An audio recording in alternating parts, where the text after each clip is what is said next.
আজ হচ্ছে জামাই ষষ্ঠী, তাই চটপট করে দুজনে বেরিয়ে পড়লাম বাজার করতে। আর দেখো আমি কিন্তু অনেক কিছুই কিনে ফেলেছি। আর এখন সোজা যাব আমরা বাড়িতে। হ্যাঁ, বাড়িতে যাওয়ার আগে তো মনে পড়েছে মিষ্টির দোকানে তো অবশ্যই যেতে হয়। তো মিষ্টির দোকানে চলে এসেছি। দেখো এখানে কত রকমের মিষ্টি। আমি কিন্তু 2 রকমের মিষ্টি আর দই কিন্তু একদম নিয়ে নিয়েছি। তারপরে কি সোজা বাড়ি চলে গেলাম। আর এখানটায় এসে দেখছি মা রান্না বান্না সব শুরু করে দিয়েছে। হ্যাঁ, তোমাদের একটা কথা বলে রাখি, আজকে কিন্তু আমাদের নিরামিষের দিন। হ্যাঁ, আজকে বুধবার, আমাদের হরিচাঁদ মতে নিরামিষ। আর তোমরা কি জানো, তোমার দাদাভাই কিছুদিন ধরে মাছ, মাংস, ডিম এসব কিছুই খাচ্ছে না। তাই আজকে ওর দিক থেকে একদিকে ভালোই হয়েছে। ও মাছ, মাংস, ডিম এগুলো একদম খেতে চাইছে না। কিছুদিন ধরে বলছে আমি এগুলো আর খেতে চাই না। এবার জানি না পরে খাবে কি না।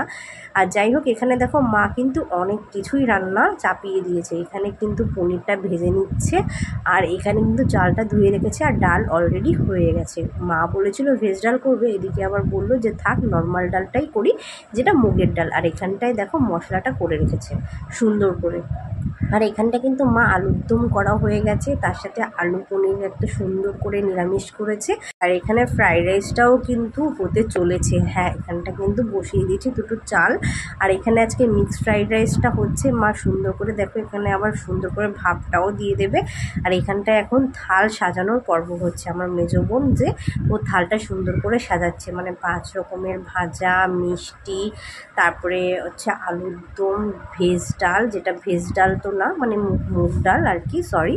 আর এখানটায় কিন্তু দই, চাটনি, পাঁপড়, আর এখানে হচ্ছে 2 রকমের মিষ্টি দিয়ে দিয়েছে, আগেই বলেছি।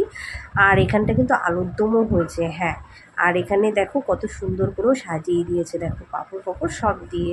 এইবার কি সোনাকে নিয়ে চলে এসছে। দেখো আমার সোনা বাচ্চাটাও বসেছে কিন্তু তার বাবার সাথে খেতে। হ্যাঁ, ও এখনও সেরকম খেতে পারে না, শুধু 1-2টো ভাত মুখে দিলে একটু কোনো রকম খায়। তাই ওর বাবা বললো যে আমরা দুজনেই বসে আগে আদিকে একটুখানি মুখে দিয়ে দিই, তারপরে আমি খাওয়াবো। আর আদি দেখো কত সুন্দর করে বসে রয়েছে আমার বাবাটা। দেখো ও কিন্তু খাওয়া শুরুও করে দিয়েছে। আর ওইখানে আমার বর এখন খাওয়া শুরু করবে। আর তোমরা কে কে জামাই ষষ্ঠীতে মানে কী কী করলে সেটা আমাকে অবশ্যই কিন্তু কমেন্টে জানাতে একদমই ভুলবে না। আর এখানটা দেখো আমার পাপাটাও খাচ্ছে আর তার বাবাও খাচ্ছে। আর দেখো আমার পাপার রিয়াকশানটা দেখো, ওর খুব ভালো লাগছে খেতে। এই গরমে যে মা কত খাটনি করে রান্না করেছে কি বলবো, মা পুরো স্নান করে গেছে। মানে মা এত কষ্ট করে রান্না করেছে, আর রান্নাগুলো কিন্তু খুবই টেস্টি হয়েছিল আর খুব ভালো হয়েছিল। আর হ্যাঁ, তোমাদের জামাই ষষ্ঠী কেমন কাটলো আমাকে কমেন্টে কিন্তু অবশ্যই জানিও তোমরা।